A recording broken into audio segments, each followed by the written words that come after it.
IC about all about macular diseases, comprehensive approach in interpretation of various imaging modalities. The chief instructor is Dr. Krishnendu Nandi, who is stuck with some work, will be joining us shortly. I'll invite the speakers onto the podium, Dr. Shomen Mandal, Dr. Aniruddha Maiti, Dr. Vedang Shah, Dr. Santosh Mahapatra, and Dr. Rupak Roy. I'll starting the first presentation.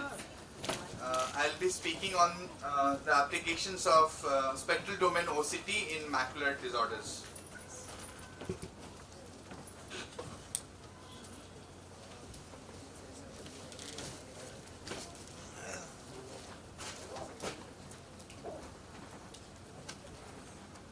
To optical coherence tomography. So what is OCT? OCT is basically, it gives us a, sorry about tomography. So it's not moving.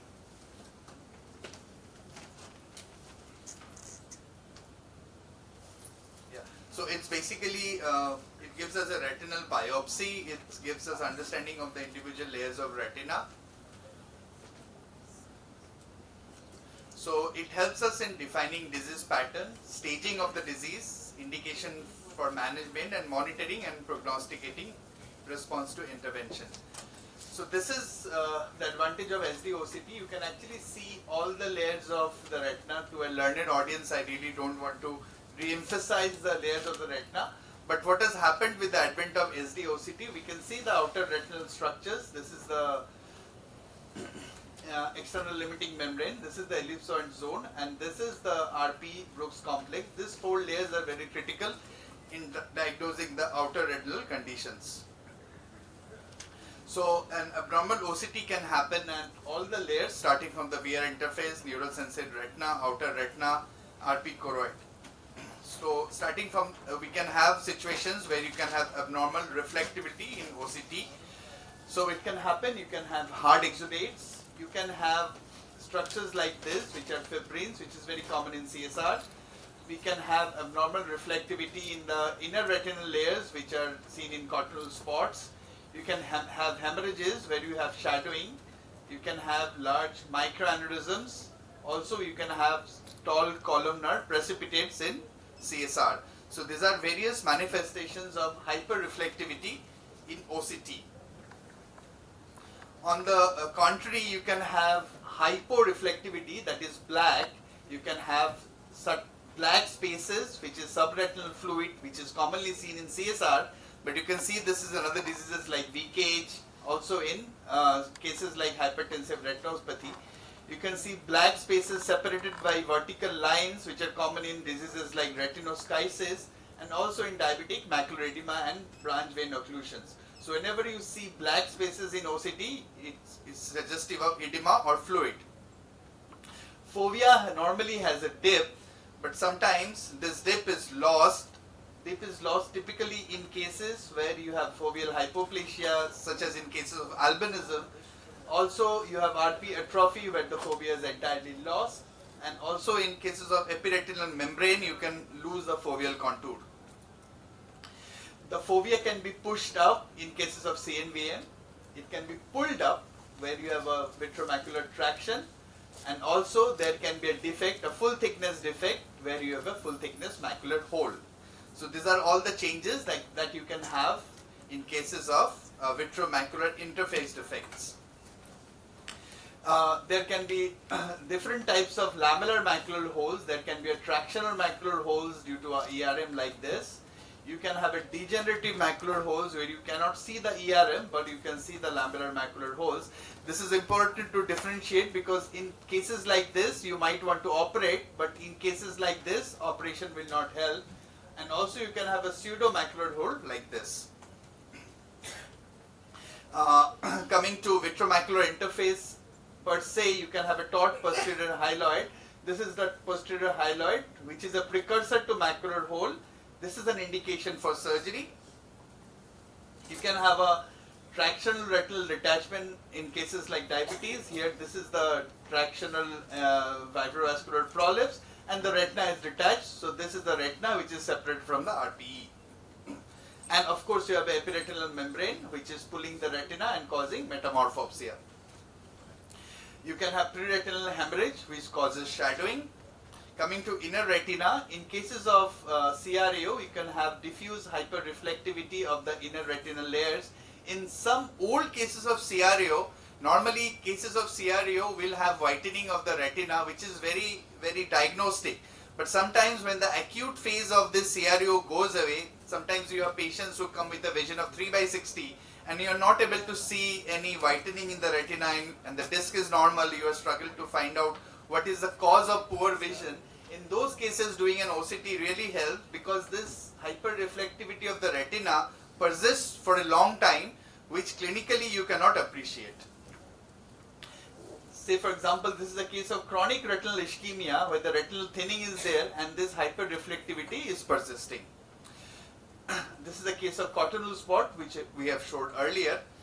Also in cases of diabetic macular edema, you can see there is disorganization of the inner retinal layers. That is, the retina is normally aligned in a black and white pattern, that is the outer nuclear layer is dark and the plexivum layers are bright, but here that differentiation is lost. So this is again an indicator of poor prognosis.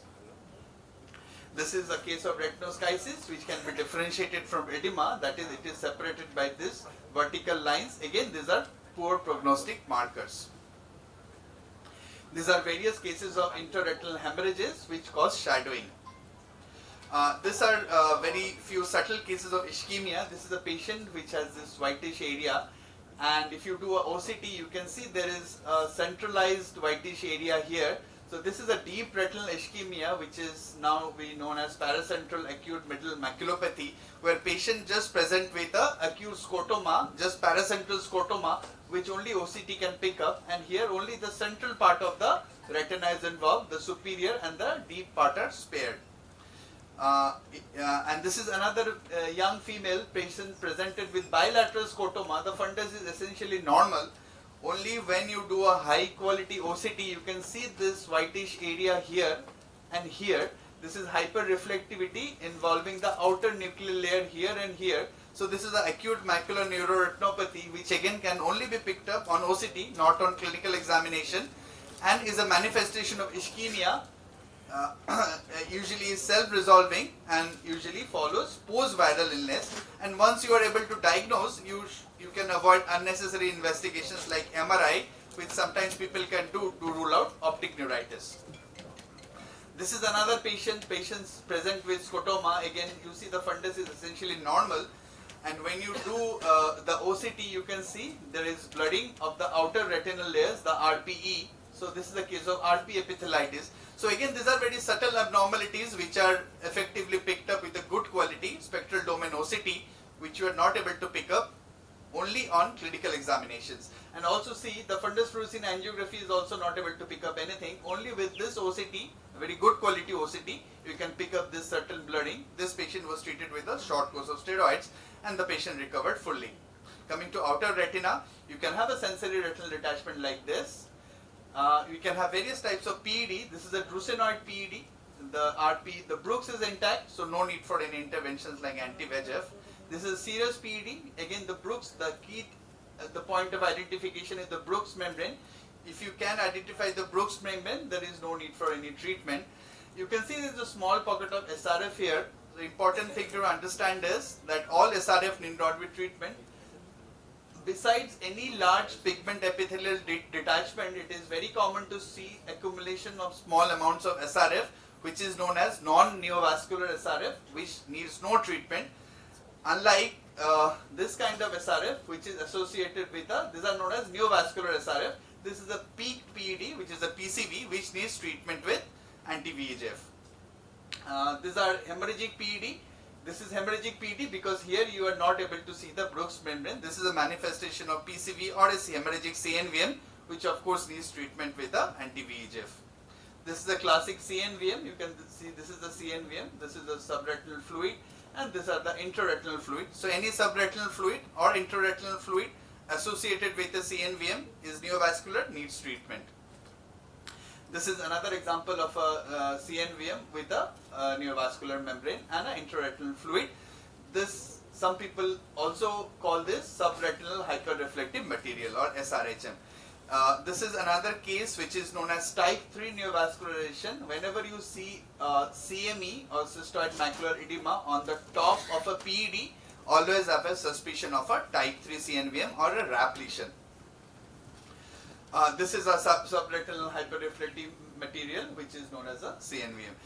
Sometimes you have patients who have post-cataract surgery, 612 vision, 618 vision. You have apparently done a perfectly good cataract surgery, but the patient is not getting good vision. It's a good idea to do a OCT. Sometimes you have this subtle outer retinal defects which can be sequelae to solar exposure, some drug toxicity which cannot be picked up on clinical examination, but can explain the poor vision recovery after cataract surgery. This is the outer retinal defect which accounts for the poor visual recovery after the cataract surgery. Thank you very much for your kind attention. Thank you very much. I think Dr. Krishnan Nandi, the chief instructor, has joined. I request him to take over. Rupak, one comment, like, would you advise an OCT before cataract surgery as a routine test? Yeah, I think I'll strongly advise OCT before all cataract surgery, especially if it's a premium IOL surgery. I think it should always be done. Many a times this VMT you cannot diagnose clinically. I think 30% of retinal pathologies cannot be picked up on clinical examinations, which can only be picked up on OCT examination. So it should be highly recommended that routine OCT should be done before all, and absolutely for all premium cataract surgery, OCT should be built into a protocol. And because it has been proven that 30% of cases retinal pathologies are missed on clinical examination by the best of the clinicians. Often we miss macular holes, small macular holes.